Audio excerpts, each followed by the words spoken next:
Bet the Board. What do you mean you don't bet? I mean, I don't bet. You know, I don't gamble. I don't. I never have, and I never will. Yeah, right. I'll bet you $20 I can get you gambling before the end of the day. You owe me 15 grand, pal. Pay him. Pay that man his money. It's the Bet the Board podcast. God likes me. He really, really likes me. In the end, I wound up right back where I started.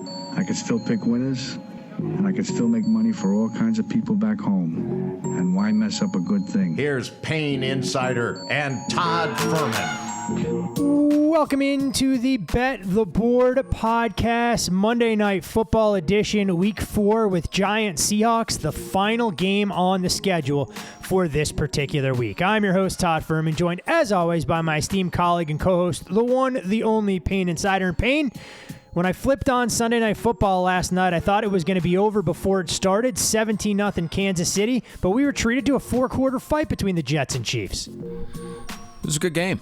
Felt like the Chiefs thought the game was over. It's 17-0. They looked at the gentleman operating the offense on the sideline across from them and thought, hey, impossible for Zach Wilson to reach even a number that would exceed 17. But kudos to Zach Wilson. That was as good as I've seen him play, just being decisive.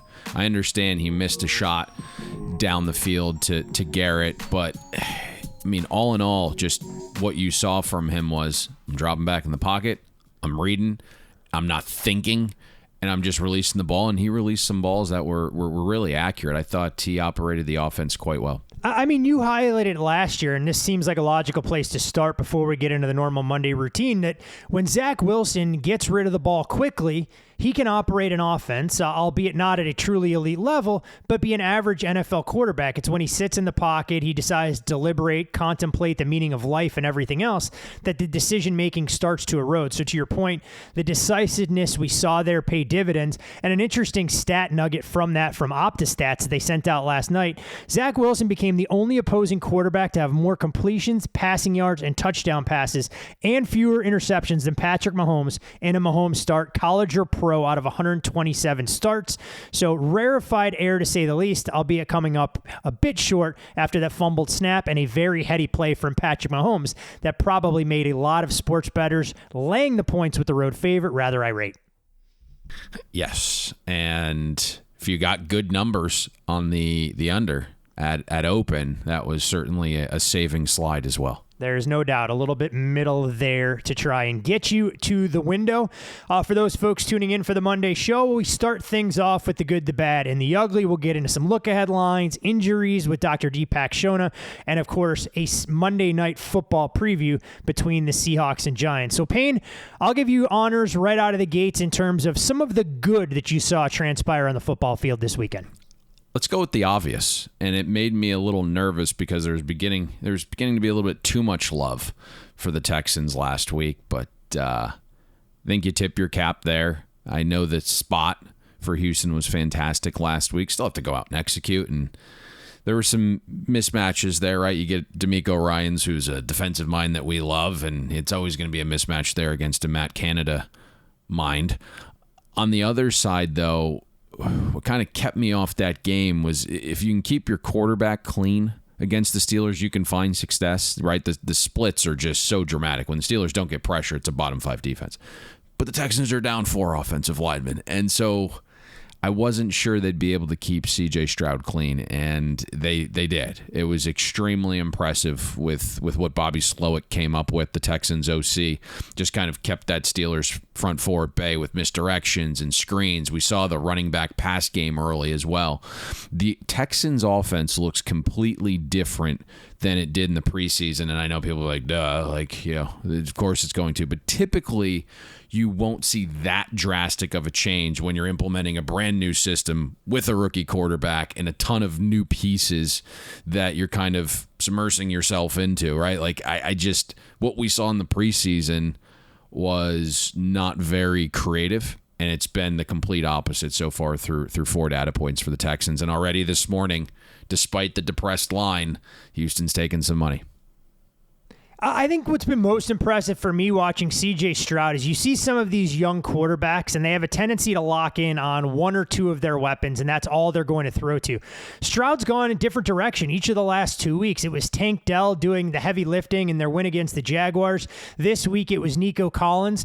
And look, Stroud's a guy that I probably wasn't as enamored with in college as a lot of people. We saw him on full display in that semifinal game against Georgia, but he always had elite caliber wide receivers, and we joked in the preseason that this was going to be a massive step down in terms of some of the weapons. But Stroud looks the part, and for anybody who watched that football game, look, I don't want to pick on Kenny Pickett, who's dealing with an injury. One guy looked like he's an NFL quarterback. We can point the finger at Matt Canada. Another looked like it's going to be a big mountain for him to climb to perform to that level. Yeah, and I think when you envision peak, like we're not even there yet. I mean, CJ Stroud in and of himself is just getting his feet wet, but again, he's down 4 offensive linemen. There really isn't a complimentary ground game with Pierce to go with that yet. Yeah, Tank Dell's been a nice surprise. Nico Collins, solid, but there aren't premier weapons here either that he's working with. So very impressive. We did see CJ Stroud at the college level when he had time was the most efficient passer in coming out in this draft class. It's very interesting to see what this could look like. I know internally they are quite happy with things at this early juncture. That's for sure. Understandable when you watch him, and then you watch the number 1 overall pick in the draft, Bryce Young, look to be a little bit small in the pocket, albeit operating with no weapons or much of an offensive line in Carolina either. Payne, I'll go back to Thursday and make a case for the Lions being pretty impressive in that dismantling of the Green Bay Packers. And last year it was all about the offense for Detroit, but the defense has really come to play. They put forth the highest scoring half against the Packers in the series' 188-game history. Most importantly, though, for the Lions, they hold the Packers to 230 total yards, and a lot of that came in comeback mode. I know the final score looked a lot more competitive than the game actually was, but the Packers didn't get a first down on their own merits until 7 seconds remained before halftime. The Packers generate just 4.3 yards per play, and the Packers had 8 first-half drives, with the longest one covering 17 yards in mustering a grand total of 21 yards through the first 30 minutes of football. Yeah, I mean, that was a very, very dominant opening stanza. I mean, you held the Packers to a 13% success rate in the first half. Literally, I mean, you think about the EPA too, negative 0.82 EPA per play. The Packers could have just taken a snap, right, and just threw the ball in the dirt the entire first half and would have been more efficient on offense. And, the Lions had the right game plan, right? Come out, build the lead. And then all of a sudden its defense can tee off against a one-dimensional Packers offense. And they executed that plan to perfection, because it's going to be very difficult for an offense to chase without its 2 best weapons in Christian Watson and Aaron Jones, and without the starting left side of an offensive line. So you see Jordan Love ended up being pressured on 48% of dropbacks. It was just total domination for the Lions. And at this point, like, all signs are pointing to them running away and hiding in that division. Sure looks that way, at least through the first couple weeks. I don't think the Bears and Vikings are going to mount a realistic threat, and Green Bay still looks to be pretty far away, knowing the concerns they'll need to address along their offensive line and to shore up a run defense that doesn't appear to be much better so far this season than what we saw for extended stretches last year. Where else should we go to highlight some of the solid performances that we saw, either from an individual standpoint or some of the collective? I mean, there's a bunch of performances. Start with individual, and we can be quick. It's Brock Purdy. And I understand when you go into a game as like a 14.5 point favorite, this shouldn't be a shock. But what Brock Purdy did yesterday would be difficult to do on air. 88% passing success rate, completion percentage, 28% over expectation, averaged more than 1 expected point every time he dropped back. It's awesome to see Purdy healthy. Pushed the ball down the field a couple times to Ayuk with no issues. Obviously a big test Sunday night against the Cowboys, but I thought just kind of grazing over Brock Purdy's performance there was worthwhile. I'll stay in the same state, and I'll go to the other side of the ball in the Chargers-Raiders game with the performance that we saw from Khalil Mack against this Raiders team, albeit one playing a rookie quarterback in Aiden O'Connell. It almost felt like a turn-back-the-clock type performance, doing it without his running mate in Joey Bosa. Mack ends the game with 10 total tackles, 8 of the solo variety, 6 sacks, and was pretty much a one-man wrecking crew for a Chargers team that didn't muster a single point after the break and were able to hang on for dear life, winning that game 24-17, despite a dislocated finger for Justin Herbert on his non-throwing hand. This is a Chargers team that, I'll be honest, over the last couple of years have had a difficult time trying to figure out. If you get some of those individual efforts from a player like Khalil Mack, which I know isn't realistic week in, week out, maybe Brandon Staley can figure some things out, because we know the offense, as they get healthier, will be able to put up some crooked numbers. Yeah, if anyone could figure out the Chargers, professional bettors would have far greater bankrolls over the last 3-4 years. That is a mystery that not many have been able to solve.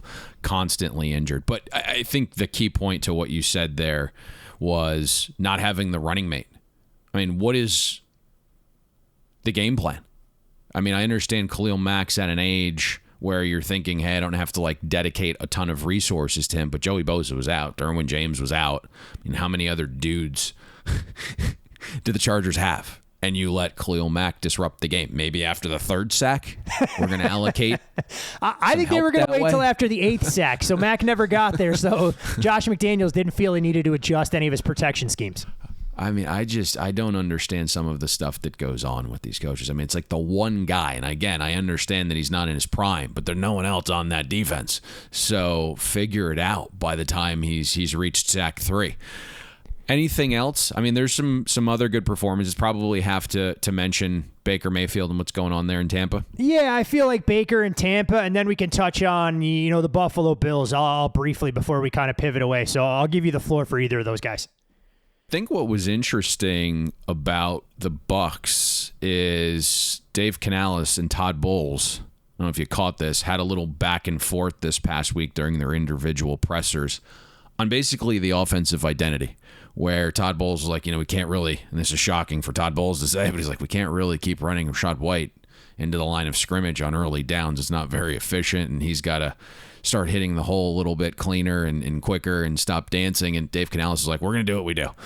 I thought that was interesting, but they came out and they threw a little bit. And so far, so good for Baker Mayfield, especially considering the fact that Mayfield isn't getting a ton of support in the ground game.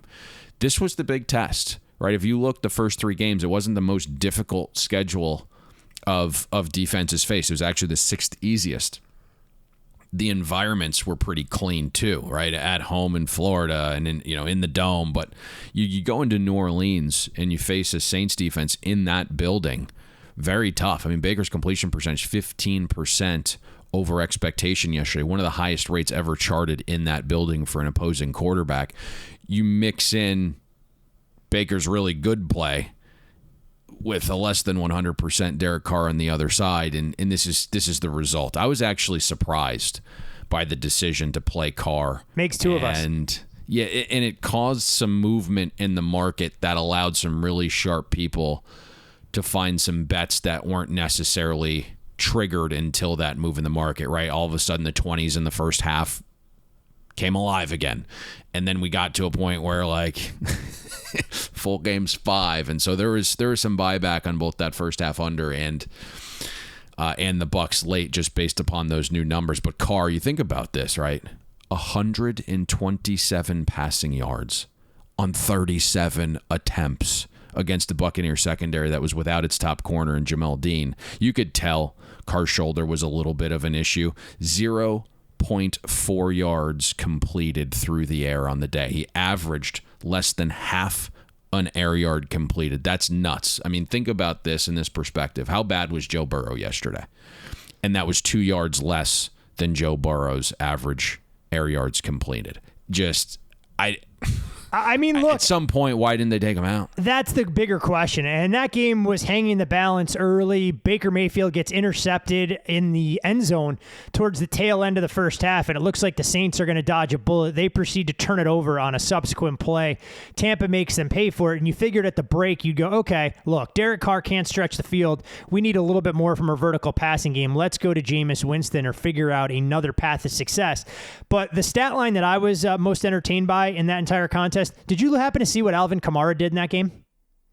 I didn't, no. 13 catches for 33 yards.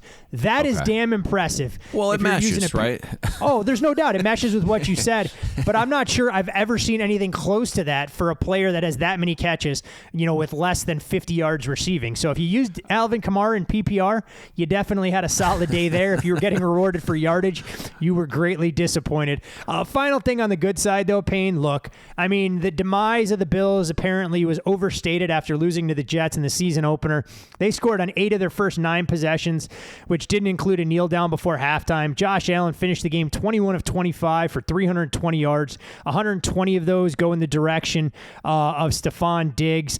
Buffalo does a good job defensively clamping down on Miami. Unfortunately, the secondary gets thinned out, losing Tre'Davious White to a torn Achilles, which is something that'll loom large as the season progresses. But we saw Josh Allen in the individual MVP market. His odds drift out to 10-1. When I checked this morning, he reopened the favorite. The Bills' offensive explosion, pretty impressive attacking that Dolphins D.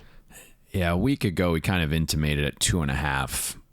The line felt short. I mean, Tua had gone in there earlier that year. That spread was around 7, and then you get the playoff game, and that one's over 14. And I understand that Tua's got a great impact, but now we are all the way down to 2.5. So we should have had a strong position on Buffalo, and it was just nothing more than a grazing. And I couldn't get the confirmation I needed. Everyone sharp leaned Buffalo, but nobody was bullish enough to kind of just dive in there full force. And we broke that game down. We felt like the new style of Buffalo's offense matched up well against the style of the Dolphins defense, and it did. And then defensively, Sean McDermott did a fantastic job just mixing and matching coverages and pressures to keep Tua and the Dolphins offense guessing a little bit more than they were comfortable with. And then you get the turnovers, right? Miami had 2 in their own end. They set up short fields, and that's how blowouts happen. When you can't get stops, you need to be able to score.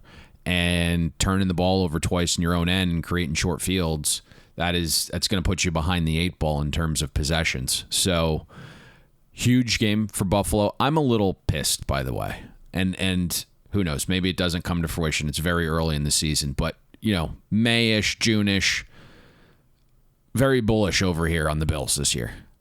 And send some notes out, and everyone's the opposite mindset. Everyone's trying to sell the Bills. And now I'm a little bit confused. Is this the best team in the NFL? Right now, that's how we have them power rated.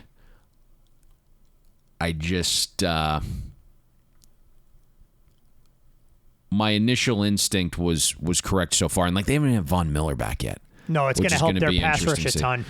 Here's what's going to be needed in the secondary. Kyrie Elam has to take that next step. That situation's got to get itself figured out, or they're going to have to acquire somebody at corner. Kyrie Elam is so freaking talented. He's just got to get that thing figured out, and maybe now, right? It's now or never. Tre'Davious White's out. Who was the other injury? Was Benford? Benford was only out there on special teams, and then Poyer obviously didn't play either. Yeah. So, and you need Kyrie Elam at this time to step up and be the guy. And, you probably feed him some snaps to see if that's your dude here over the next 2-3 weeks. And if he's not, then you got to make a move before the trade deadline.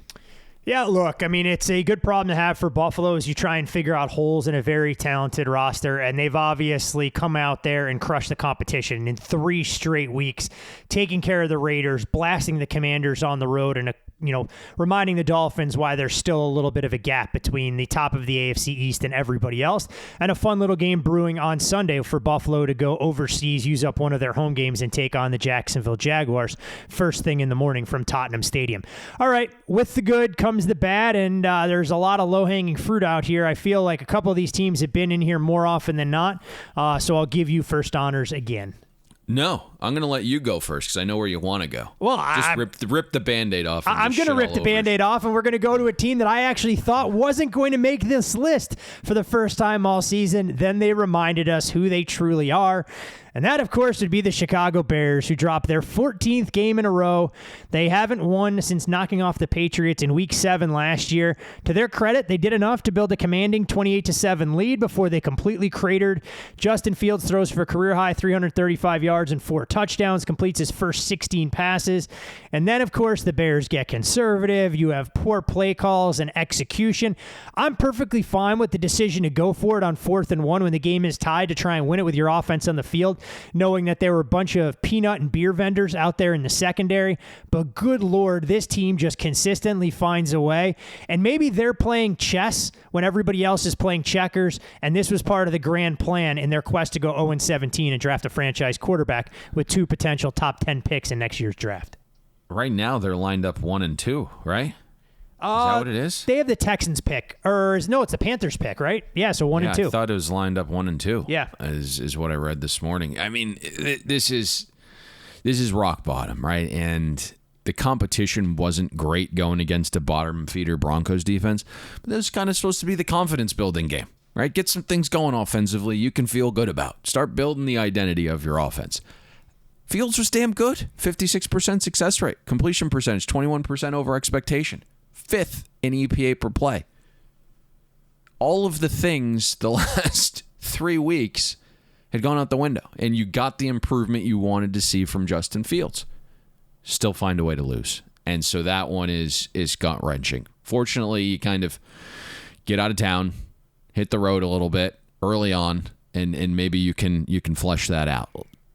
Oh, I'd love the outright win on Thursday night for the Bears. Let me tell you, my friend, I'd love the outright win for the Bears against the Commanders on Thursday night. All right, we picked off the Bears. What should we say about the Bengals? And a very disappointing effort. Offensively, I didn't think they could be that bad, but you can understand with Joe Burrow's issues. But defensively, they were an absolute sieve, especially early in the game, albeit on a short week against a pop-gun Titans offense that had hit rock bottom the week before with one of the worst offensive outputs in their blowout loss against the Cleveland Browns. This has been one of the more frustrating NFL seasons for us. Fortunately, we're only 4 weeks in, a long time to go. Forward-facing, unfortunately for you guys, it hasn't been great in the NFL. Very good in college football, but this was a game that we had bet first half under 20.5, and I got to tell you, at 3-3, Titans backed up in their own end, 2nd and long, with about 7 minutes to go. About an 85% winner. No. I mean, the Titans had an offensive outburst they have not had in 3 years. We know the issues with Burrow, right? I mean, it's bad. Of quarterbacks with at least 50 dropbacks, he's 34 out of 35 in EPA plus completion percentage over expectation. He is frantically moving around that pocket. Doesn't trust the offensive line. Can't really step into balls. We've seen the throws of 15 plus yards further down the field just at the most inefficient rate you can imagine. This is not a good offense, but you thought you could hang your hat on the defense, and it was merely average coming into this game. You would expect when an average defense plays a below average offense that you would get an above average defensive performance. That wasn't the case. I mean, didn't even want to be out there. They were missing tackles left and right. It was a turn back the clock game for Derrick Henry. Yeah, one of the more disappointing performances. I will say, big money close to the bell there on the Titans. Didn't necessarily show too much on the screen, but one of the sharper positions this week. And they were definitely rewarded with a commanding victory despite the Bengals putting together a long march on the opening drive, and that was pretty much all the offense could muster. All right, from the bad to the ugly, and I know ugly, Payne, usually carries a negative connotation, but I want to highlight what I thought was an ugly game overall, just because the way things went, albeit resulting in a win for the Rams. They turned basically what looked like a beauty pageant and a coronation into an overtime marathon, with the 29-23 victory over the Indianapolis Colts. Stafford, though, goes out there, guts it out with a banged-up hit, said the muscles were shutting down going into the final couple drives of the game. He finds a way to will this team to victory after they log 2 round-trip flights from the West Coast to the Midwest, totaling nearly 8,500 miles. A big win for the Rams, but they did so in an ugly fashion. I will give a hat tip to the Colts for never quitting, erasing a 23-0 deficit, and even having the ball with a chance to win. They just couldn't get over the hump. I'll just be honest for our listeners out there. My feeling is, because the Rams were our biggest position in the NFL this week, that's just how it ended up going. Sunday morning limits increased. You got some good intel. You got some good information injury-wise. And had they had blown a 23-0 lead, I don't know if there's a podcast this morning. I might have needed, about another 12 hours to decompress had that unfolded. Well, that makes two of us first after half under in both the Titans and the Ravens, which were fantastic fucking bets. Unreal. Went awry. Unreal on the Ravens total as well that we didn't even address as the best bet there that continues to be snake bitten. Unreal what it took, that sequence of events, the same way with the Titans.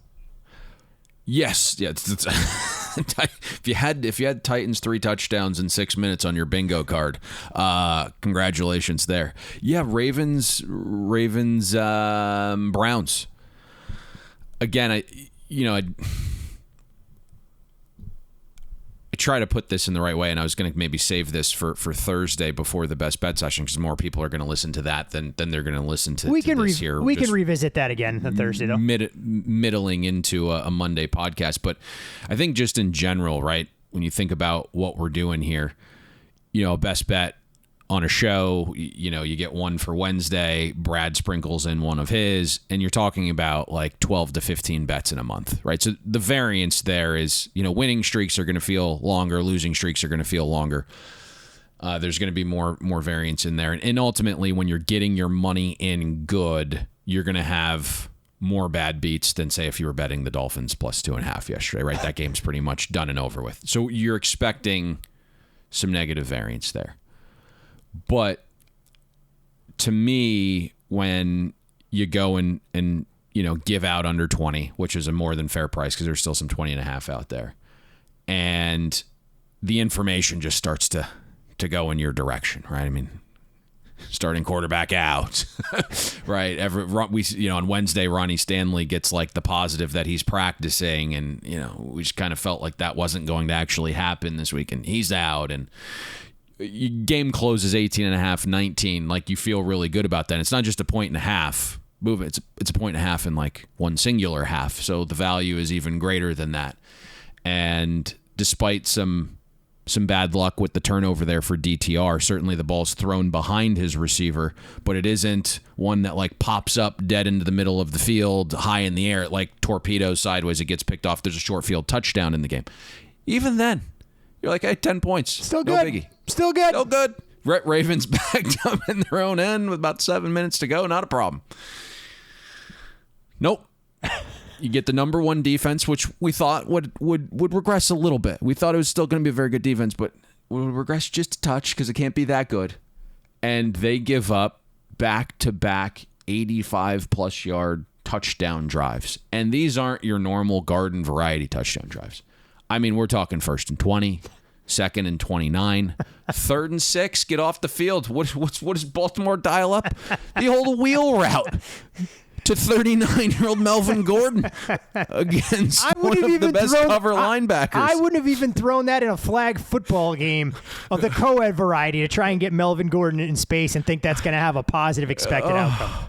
I mean, that's just being us. And then even at the end, it's like, you know what? Fuck it. Like, baby steps, we'll take the push.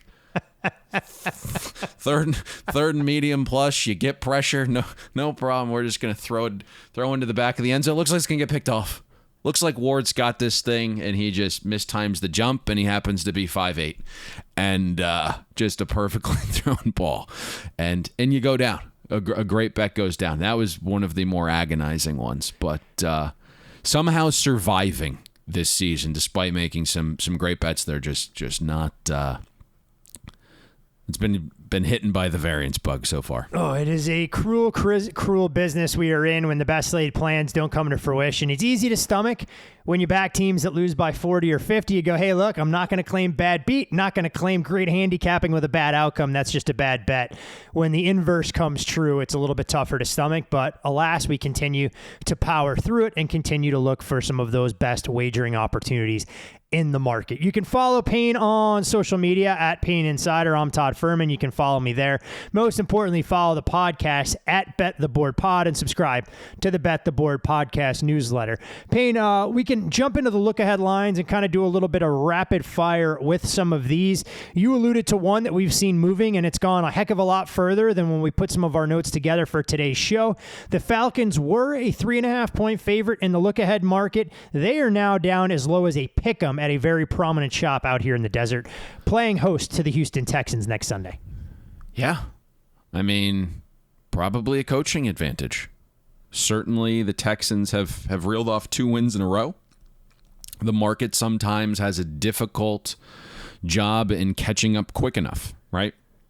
You think about a team that was 6.5 in the offseason on the win total, got steamed under, and now all of a sudden the market's trying to figure out how to incorporate back-to-back wins as an underdog. And so bettors, at least early on, are saying, hey, we're okay taking the depressed price. And so what was a 3.5 point favorite, which was a 2.5 point favorite, is now pick 'em and 1.5 for the Atlanta Falcons. I think partly the problem with this is what Atlanta's doing internally. Like, Desmond Ridder hasn't been good. You know, we're talking about quarterback 33 out of 35 in EPA plus completion over expectation, but it's not just the numbers, right? You can kind of see it with how the Falcons are calling their plays, and they just don't have confidence to execute plays on certain down and distances with Desmond Ridder in this game. And for me, it's like, I get Taylor Heinicke isn't great, but at some point, you got to make that switch. And I get it. Like, Heineke's going to have some head-scratching turnovers. But at some point, like, he's at least a threat through the air to where your running game isn't going to see just gobs of 8+ man boxes. And I think what's surprising to me here, Todd, is, you know, Desmond Ridder isn't the 3rd overall pick that you have to stick with. He's a 3rd round pick that's making $5.3 million over 4 seasons. Exactly. You took a flyer on him, right? You don't have any loyalty to him at that cost. And the Falcons are clearly still in the mix in the South Division. Like, you can't let this linger much longer. So my feeling is, if somehow we find out it's Taylor Heinicke, or that Arthur Smith comes out and says, hey, the leash is short, my feeling is the now pick price probably starts to tick back up just a little bit on Atlanta. You know, and the crazy part about it, too, when we look at the Falcons, because Desmond Ridder has dominated the headlines, the defense is dramatically improved. I mean, they gave them a puncher's chance and then some to beat Jacksonville yesterday. It was the offense that gives up the pick 6 that flips a game that was 10-0 to 17-0 when it could have been, you know, a 1-score ball game. And it's rare when you watch a telecast and you get a former player and an announcer just eviscerating a quarterback, and Louis Riddick didn't hold back on Desmond Ridder's second pick, saying you can't stare down receivers at this level. Basically looked right into the Jaguars when Ridder throws those back-to-back interceptions, which doomed Atlanta's fate. This game, Payne, he also called out Arthur Smith quietly. You have to be very observant. I missed that part. Said. Yeah, he basically said you have to call plays for players. And you see at times where Arthur Smith's just running his offense, and the ball's going to go where the ball's going to go. So Jonnu Smith's the guy, right? Or, you know, this other receiver over there is the guy. You got to call plays for players. And when you allocate that much draft capital on Pitts and London, like, drop some plays for those guys. You got to start getting your best players involved, and that hasn't been the case either. There's a little subtle jab there that Lewis took on Arthur Smith. You mean when you're devising game plans, you don't think it's a great idea for Kaderel Hodge to get a lion's share of the targets, albeit just having 2. But to your point, I mean, Drake London, 3 catches, 28 yards receiving, 7 targets, and the near miss in the back of the end zone. There is no doubt Kyle Pitts and Drake London have to be your focal point to try and get your game breakers the football with a chance to impact things on the field. Carolina and Detroit, modest move here, but coming off of the 7, the Lions were a touchdown favorite. Carolina struggles mightily despite building a 13-0 lead against the Minnesota Vikings, come up on the wrong end of that ATS decision. Now that number has moved into that 8.5-9 range. Yeah, that one is interesting to me. Obviously, you get the Lions showing out extremely well on Thursday Night Football, and Carolina, despite being aided by the pick 6 there, 99 yards, which, has an EPA adjustment of, double digits effectively, still managed to not even be able to cover that number. And Bryce Young going out on the road here and a difficult environment. It doesn't surprise me that we've seen this move. Now, the price is interesting unless there's just dramatic adjustment that folks are going to make on Carolina. I think it's probably pretty smart here to get up to the 9, maybe even 9.5 range to protect yourself from teasers as a book. Yeah, I mean, we do see a 9.5 at one of the more prominent offshore shops right now, so you can understand why they're getting... One that knows how to run a book. Yes, exactly. One that knows exactly what they're doing to try and get ahead of the curve, forcing people to use a 7-pointer should they want to get the Lions below that key number of 3. The Baltimore Ravens on the road in the division. They, of course, bounced back with that impressive performance against the Cleveland Browns. We're a 2.5-point favorite in the look-ahead number. That number has now moved out to that 4.5-5 range. Of course, we await the status of Kenny Pickett. All signs pointing to Mitchell Trubisky being under center for the Steelers in what was normally be a bounce-back spot after Tomlin's bunch was embarrassed against the Texans. Fire up the Maserati, baby. I do not know where this leaks out to. The 5.5 did not last this morning, if it's any indication. Yes. We'll see what transpires here. I would say Tomlin's gang typically shows fairly well in these spots. That they do. It was a sandwich spot last week. It looked like they were eating sandwiches, and it would have been more productive given the defensive performance. You'd have to think that group gets challenged all week. Credit to Mike Tomlin, said there will be changes in his post-game press conference. Maybe it was the obvious that Mitchell Trubisky will be the starting quarterback if Kenny Pickett can't go. Steelers fans, I know, anxiously checking their Adam Schefter, Ian Rappaport news feeds, hoping that Matt Canada is relieved of employment before kickoff of next Sunday's tilt. Cincinnati should have employed the 000 efficiency strategy I laid out last week. just did not take Canada to the craps table to say, hey, this is what inefficiency looks like. Let's change this up a little bit. That was as bad gets. D'Amico Ryans put that dude in an absolute body bag yesterday. The worst part was the Texans let him hang around longer than they should have. It's a 16-3 game. The Steelers are moving, and the Steelers, when you have a chance to kick a field goal on 4th and short, it's an opportunity too good to pass up on a variety of fronts. Did they punt on 4th and 2 as well, down 10? Did I see that? I don't know if they were down 10, but there was definitely a punt on 4th and short at one point in the game. I'm not sure exactly where it was. What is going on here? Just leaves you scratching your head, especially knowing that you have a backup punter in the game as well to try and be able to go out there and achieve field position. The other big move, Payne, comes in an afternoon contest between the Bengals and Cardinals. We obviously talked about the Bengals in the good, the bad, and the ugly. They were more than a touchdown favorite in the look-ahead market. That number has come crashing down amid Arizona going out there fighting tooth and nail from 8 to 4, and that book that you mentioned before, they go, fuck you to the rest of the universe. We ain't moving off a field goal. 3 minus 30 is what they've decided to stick to.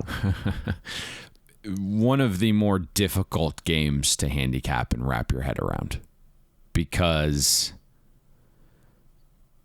to your point, the look ahead was 8.5, and we're now down to, I would call it a consensus 4, but it feels like we're going to dip further than that. And we're now approaching week 5, so your priors start to wane a little bit. And so you're thinking to yourself, hey, maybe I'm going to get a nice depressed price here on the Bengals. And maybe that's what comes to fruition. And maybe that's how it unfolds on Sunday. But if you were just looking at these teams this year, and you just said, hey, here's the data. Bengals, Cardinals. Only thing that matters is the 4 data points prior for each, 8 in total. Cardinals are probably a favorite here. So It's a very difficult proposition to wrap your head around this game.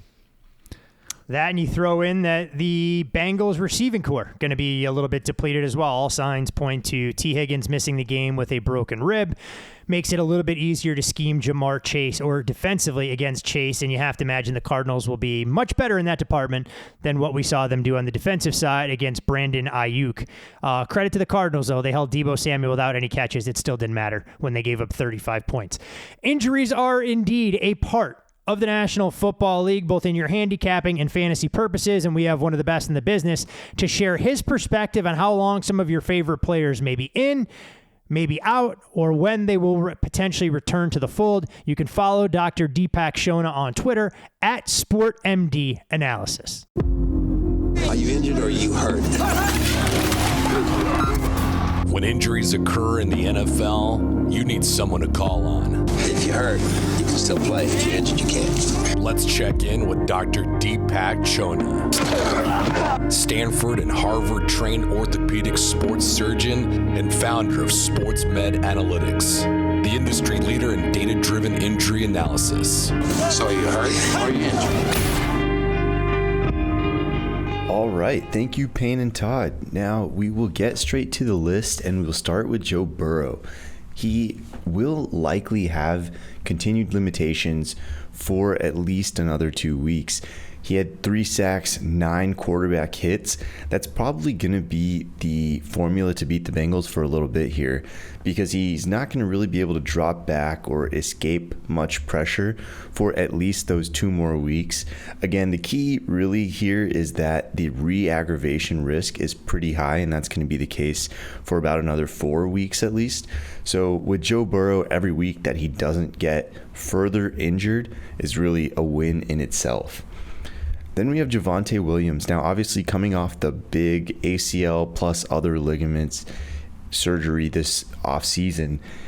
So the video on Javonte Williams looks like a relatively minor hip flexor, and that's more or less what was reported after the game as well. They are saying he may not miss any time.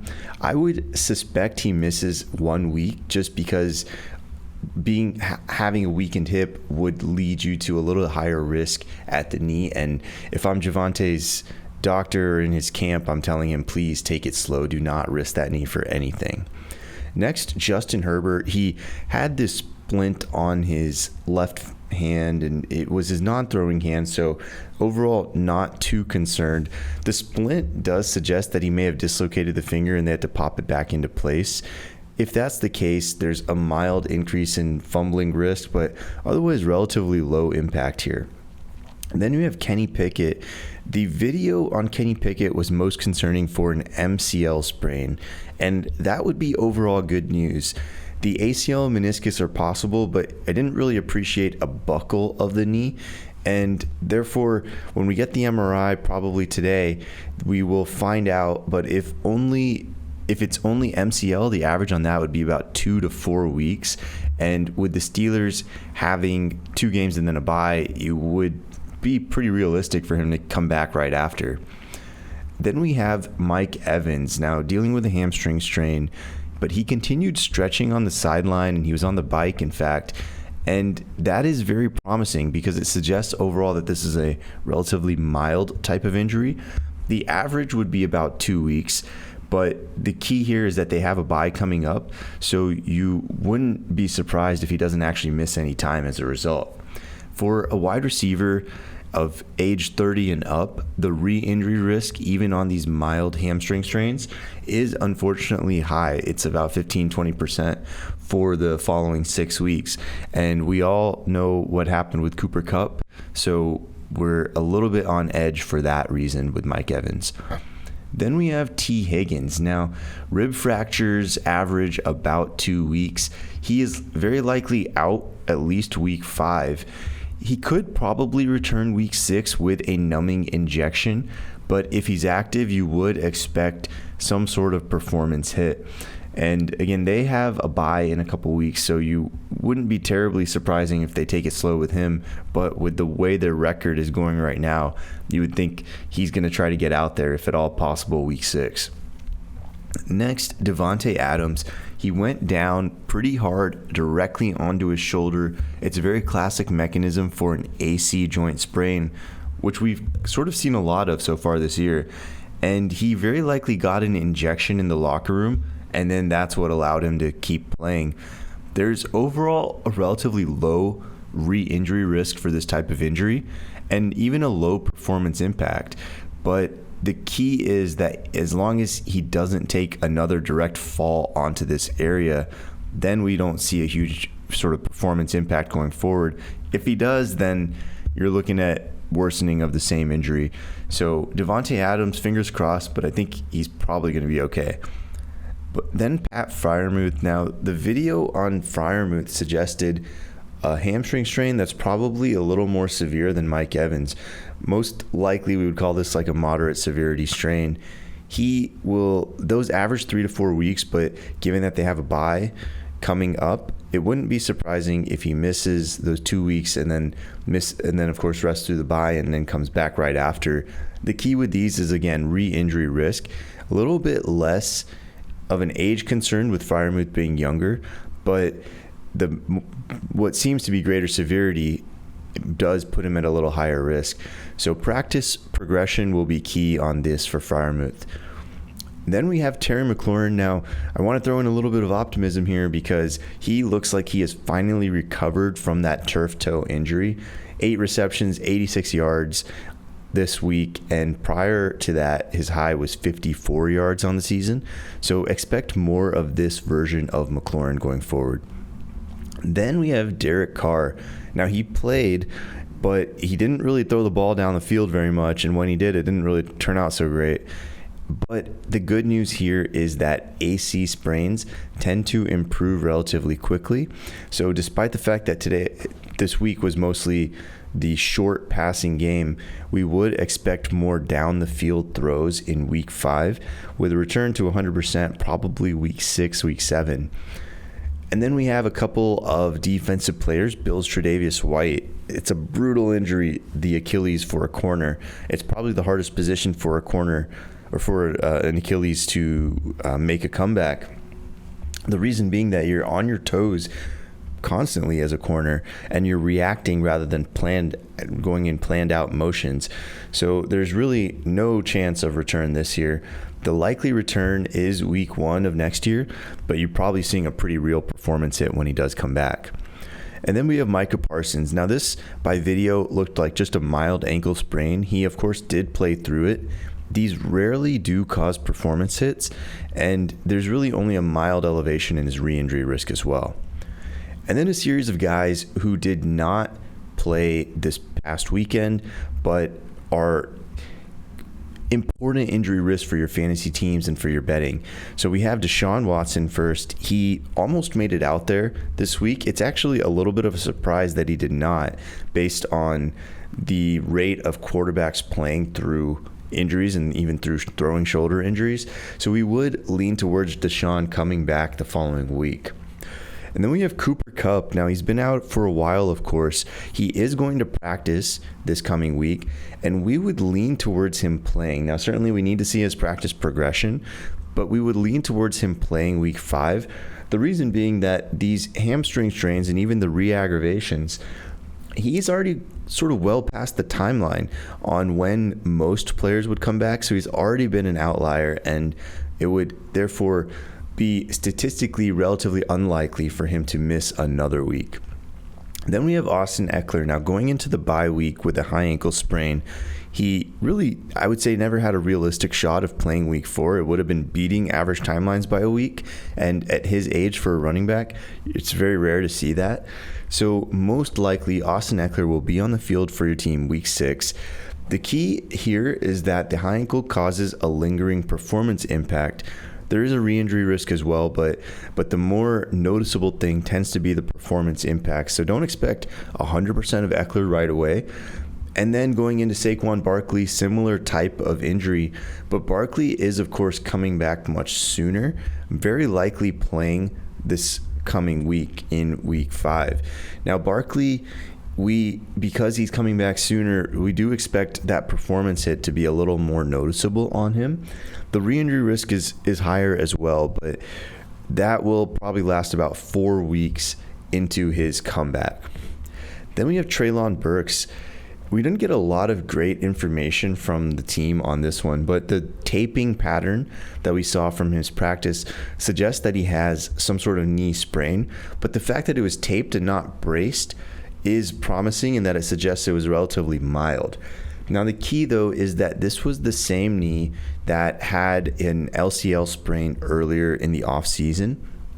And although Vrabel has told us that this is not a re-aggravation of the same injury, even having another ligament sprained on that same knee is not good news. So when Treylon Burks returns, which will very likely be week 5 or week 6 based on what we know of the comments and that taping pattern, we would expect a performance dip. And he didn't really look like himself. It's hard to know for sure because the Titans' passing game hasn't been that great in general, but he hasn't really looked like himself so far this year. So we're not super optimistic about Treylon Burks' performance for the next 3 to 4 weeks. And then we have Jimmy Garoppolo, a little more optimism here. Most players, about 3/4, would be returning this coming week from the concussion protocol. The protocol seemed to have gotten stricter, and perhaps that's a result of the public pressure and the Tua situation last year. But the protocols are now almost never clearing somebody in 1 week. So Jimmy Garoppolo very likely back on the field the next week. Then we have Kyler Murray. We got a report this weekend saying that he's not going to be activated off the PUP yet. If you go back to the original sort of projections on Kyler Murray, the fact that he is young and is a truly elite athlete both predict a faster return timeline, but then working against that is the fact that he has a big guaranteed contract and it's going back to a relatively poor team. And if you factor all of those things into our machine learning algorithm, it was already predicting around week 8 as the most likely, and it had a relatively large range of outcomes there, with one standard deviation being about week 12. So that week 8 to 12 range is kind of more so what we were thinking originally. And with Kyler Murray, it certainly doesn't seem like he's that close to returning now. So we would still lean towards that week 8 to 12 range. The key, though, when he does return is that his rushing tends to dip pretty significantly for most quarterbacks.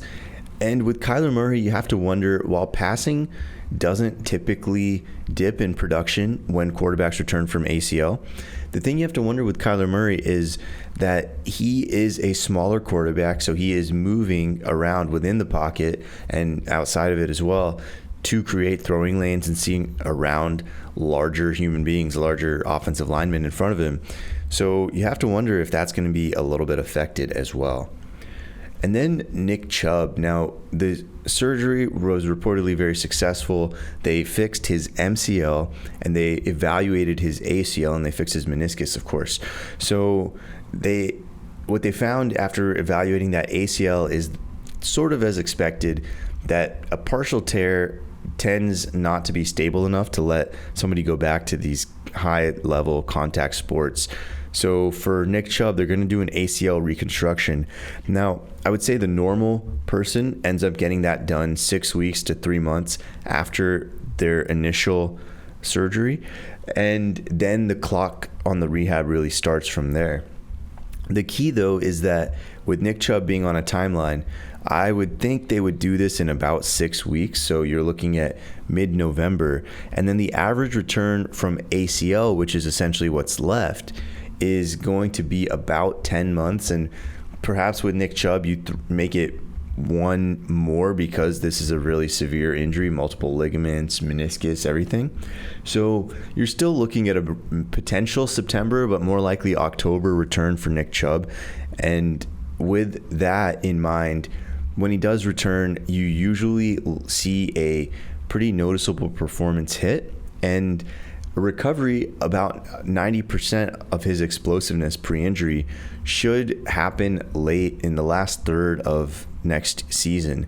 And then by the following, so you're talking about the 25 season, Nick Chubb is very likely back to his pre-injury form.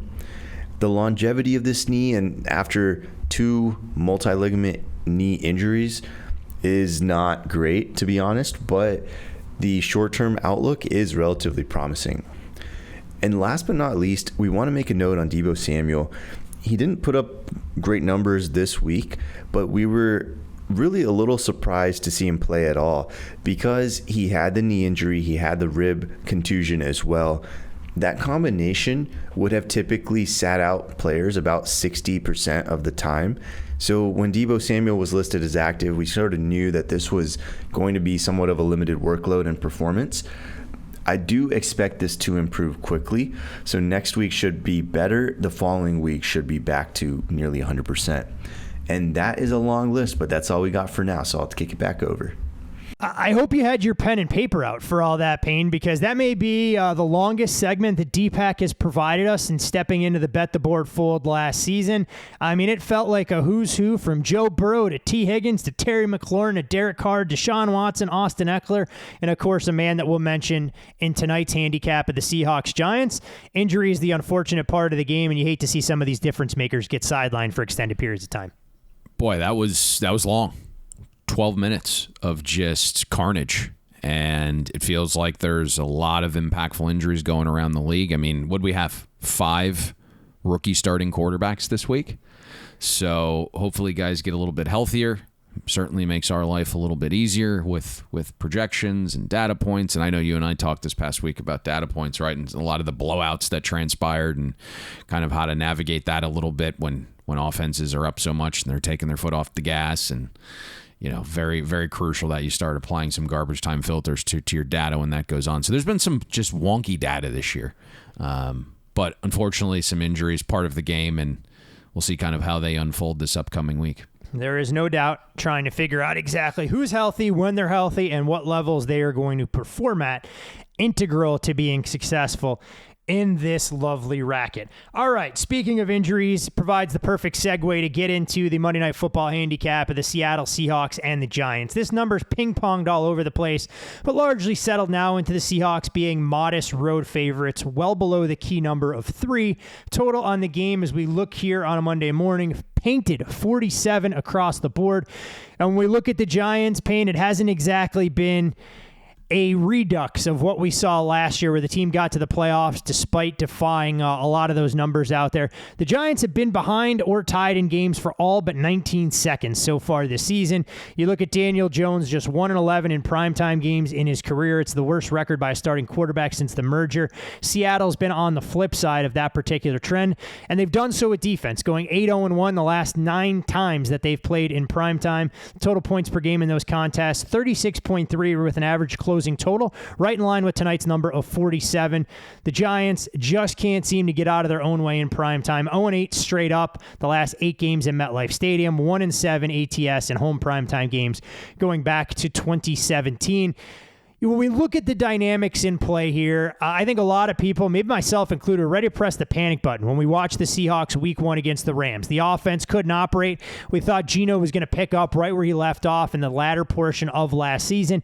He's since righted the ship, and the Seahawks are averaging 29 points per game heading into week 4, which was the 4th most in the league before all the games were completed yesterday. They ran all over the Panthers last week. You're starting to see Geno distribute the football. The numbers look good, leading the NFL in completion percentage since the start of last season, and has 13 games of 2+ passing touchdowns during that time frame as well, second most in the league behind only Patrick Mahomes. Seattle's offense against the Giants' defense. We know Wink's going to try and do everything he can to heat them up, but that blitz rate hasn't exactly translated into creating havoc in the backfield.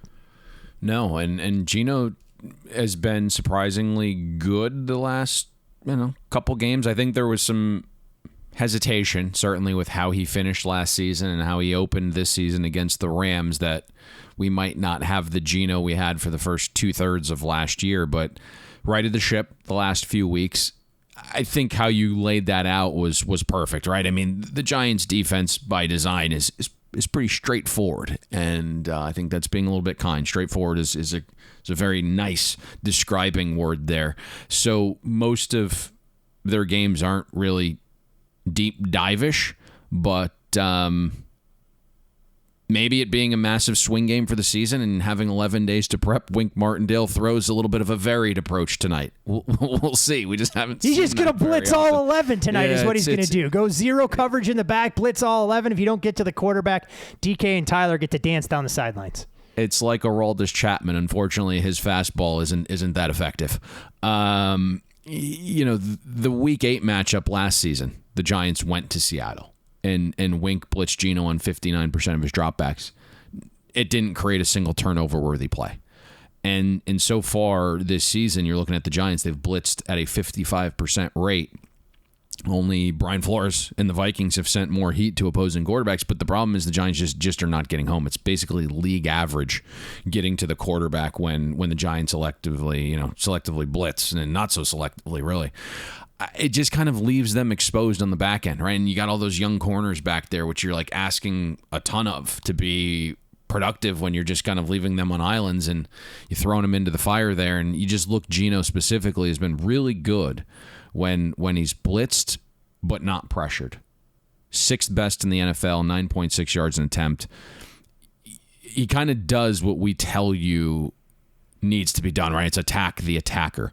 So 31% of Geno's passes have gone 15 plus yards when he's blitzed and pressure does not actually get home. And then you look at the Giants through 3 games, they're 30th in EPA per pass allowed and 25th in success rate. So you would think there's going to be some level of comfort for the Seattle pass game tonight. And then you look on paper. You would think that Seattle also has a little bit of the run game advantage. They're number 1 in EPA per rush. Now, 2 of their data points are against bottom feeder run defenses. The Giants haven't stopped the run very well, but they've faced Kyle Shanahan and his exotic run game with the 49ers and CMC. And then you have Dallas and Tony Pollard, and James Conner also runs extremely hard. So that's 3 top 10 run offenses the Giants defenses face. So I'm not sure the ground matchup is maybe as large of a runaway as it would appear, in the numbers there. But that's the key to this, is somehow the Giants have to compete, stopping the run, and then when Wink does ultimately dial up those blitzes, you got to be able to get home a couple times. You got to be able to create a turnover-worthy play out of Geno at this point, and that maybe is your saving grace on defense. It's been interesting because when you read some of the comments leading up to this game, and the Seahawks have a concern, it's been along their offensive line, but that group has held up better. And the one player that they keyed, depending on, whose comments you read, whether it was beat writers or Pete Carroll's comments talking about how Dexter Lawrence is the one player that concerns them the most. So I'm very curious to see how Seattle goes about trying to handle that situation. When we look at the Giants defensively, tight ends have been the bane of their existence. So we could see a Noah Fant, Will Dissly, Colby Parkinson type game as well. Now, on the other side of the ball, Payne, when we look at this Giants offense, obviously they were going to struggle given some of the concerns along the offensive line. Andrew Thomas going to miss again. Saquon Barkley hasn't officially been ruled out, but very, very doubtful. And this is the Giants team that's averaging just 14.3 points per game so far this season, the second worst in the league entering Week 4. They're the only team in the NFL to not score a first-half touchdown. Did not score a first-half touchdown through the first 3 games in 2022 as well. And when you look at this group, the worst first-half score differential through 3 games by any team dating back to 1991. Daniel Jones' numbers drop off considerably without Saquon Barkley. Yards per attempt fall from 6.9 to 6.1. Passer rating dips nearly 15 points. Problem is, it's not just on Daniel Jones. He has been under duress right from the opening snap. He's been sacked on 11% of his dropbacks so far this season. I think the problem is the slow starts. Daboll and Kafka know as well as anybody that building leads are vital. And you can't build leads when you have 6 total first half points this season. The positive here is, you have some creative minds that, again, have been at home with 11 days to come up with the right game plan and a massive swing game for your season, and you're not going up against a Cowboys defense or a 49ers defense, which are both top 5. Arizona certainly has played above expectation defensively as well. So this is the easiest defense the Giants have faced to date. So you get a little bit of a reprieve. I think it's going to be difficult getting the run game fired up without Andrew Thomas and Saquon Barkley. And if you look at what's projected to be the Giants' starting offensive line tonight, it doesn't feature a player that has an above-average replacement level run block grade so far this season. And the Seahawks are number 2 in rushing yards allowed before first contact. So there is a 100% chance that by the time this game kicks off, Matthew Breida's peak rushing prop number of 50.5 closes substantially shorter than that. So this has to be a Daniel Jones game through the air. And I think that's where you want to test Seattle anyways. They've allowed over 53% of passes to grade successful. The Seahawks defense is also 29th in EPA per pass allowed. So this has to be a Daniel Jones game. And I think where you want to attack is very much similar as the other side, which you alluded to, Todd, with Seattle's tight ends. And Seattle loves using all three at the same time. But I think it's very wise to attack the middle of the field. That is where Seattle's been shredded. 72% of targets the Seahawks have faced between the numbers have been caught. The catches have averaged a shade less than 10 yards. And again, you think about the competition. The Giants go from facing a 49ers defense with Fred Warner patrolling the middle to Seattle. So it should, again, provide a little bit of a breather for a guy, especially, like a Darren Waller, perhaps. So there should be some success through the air here for Daniel Jones and the Giants tonight. It's just a matter of how much. And you don't think Jamal Adams is going to bolster the coverage grades for that Seattle middle of the field with his return to action, Payne? I think it would if you used him as a linebacker. I mean, I've been pounding the table for that for I don't know how many years, to put 12 pounds on the guy and just have him be a very versatile, downhill, athletic linebacker. I don't understand why that does. In college, it happens all the time, right? You recruit a kid at safety, and all of a sudden, he spends 18 months in your weight room, and he's a linebacker. And I don't understand why it doesn't happen at the NFL level. There were a couple articles to that very point that you made when one of the Seahawks reporters said that he thought there could be a situation where Jamal Adams basically became the third linebacker alongside Bobby Wagner and Jordan Brooks to really lean into his skill set, since we know his coverage grades on the back end. He's not exactly a ball-hawking member of the secondary. My guess is he's probably decent in coverage if you had him as a safety playing around the box. Yep. Match him up with we've been pounding the table for this for what feels like multiple seasons now, right? I mean, this isn't like we just came up with this now. I think we've been saying why is he not like an outside linebacker for the last 3 or 4 years? Yep. I don't get it. Yeah, we'll see exactly how they elect to go about it, but an interesting game for a variety of fronts. And the final question that I have for you on this game, what have you seen in terms of, the way the market's moved? I know what's showing on the screen. We've seen over money. We've seen the Seahawks with the last move here. I can have to imagine there's a little bit of exposure for folks looking to tease the Giants through the key numbers up, but wasn't sure what you'd seen on this contest. So over was very intriguing to us. And then, Saquon got announced. Well, Saquon and Andrew Thomas are all but out for this one. But then we were waiting on that confirmation and kind of missed the number. So agree with the total. The problem is it's now at 47, which is pretty key. Even some 47.5. I also, it'd be interesting to see if the Giants just changed up their defensive game plan. I don't know if he's willing to do that, but there's a path where that would be successful and cause a little bit of a difference of opinion and just throw that total into a complete tailspin if Wink threw some wrenches there. But I don't. It's tough to envision him doing that.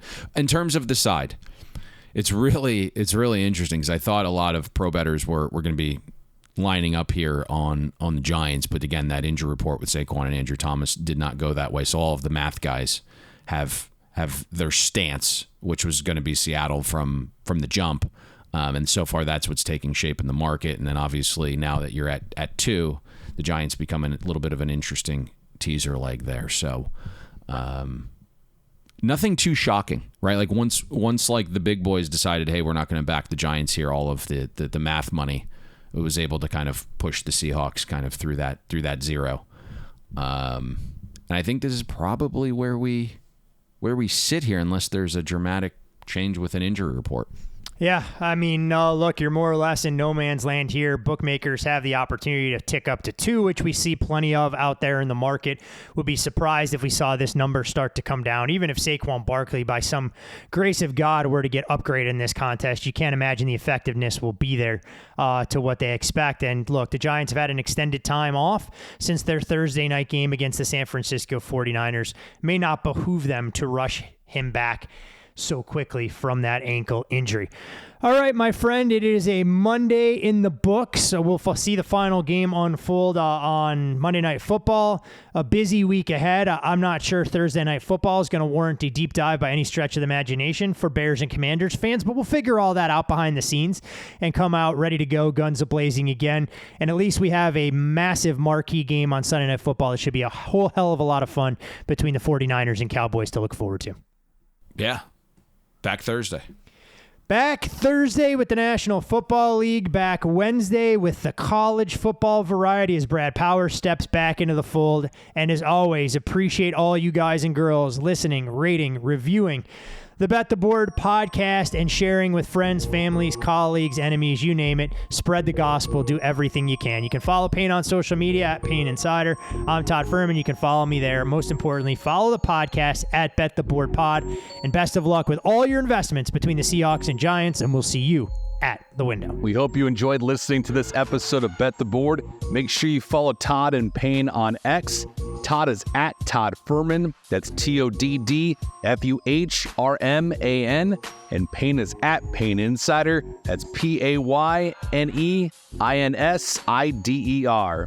Don't forget, our weekly newsletter comes with an additional best bet. Have that delivered to your inbox by clicking the link atop the podcast show notes.